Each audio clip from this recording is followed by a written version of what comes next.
need to look at expanding the definition of driving under the influence. Did a legal loophole help a Lee County Sheriff's deputy beat a DUI charge against him? The officer slammed his patrol car into another vehicle, then failed the field sobriety test, but walked away with a clean record. Tonight, one local lawmaker wants to make sure this doesn't happen again. For In Your Corner investigator Mike Mason has the latest on what he plans to do.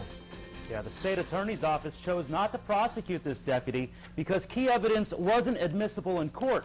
Now, one lawmaker says Florida's DUI laws need to be updated. When Lee County Deputy Patrick Milosevic was being investigated for DUI, reports show he failed all of his field sobriety tests. Witnesses say he could barely walk.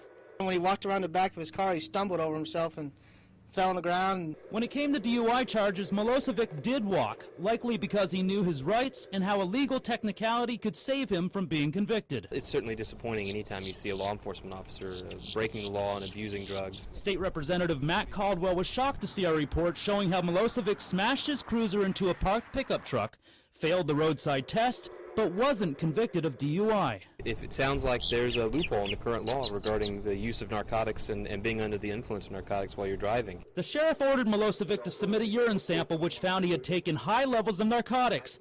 But the state attorney's office says if anything was compelled on an internal investigation, it can't be used in court for the criminal case. And Milosevic refused to take a second urine test, which could have been used in court, and he refused to let a drug recognition expert examine him.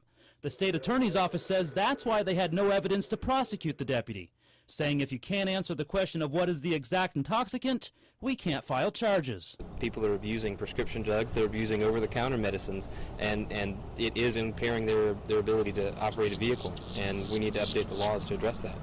Milosevic likely knew exactly what he was doing. Fox 4 finding he was also certified to administer breathalyzer tests during DUI investigations.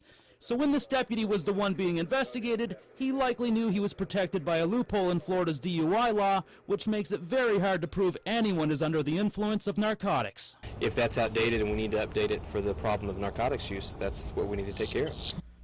Representative Caldwell says he may propose making changes to the existing DUI law when the next legislative session begins in March. In the studio, Mike Mason, Fox 4 in Your Corner. Mike.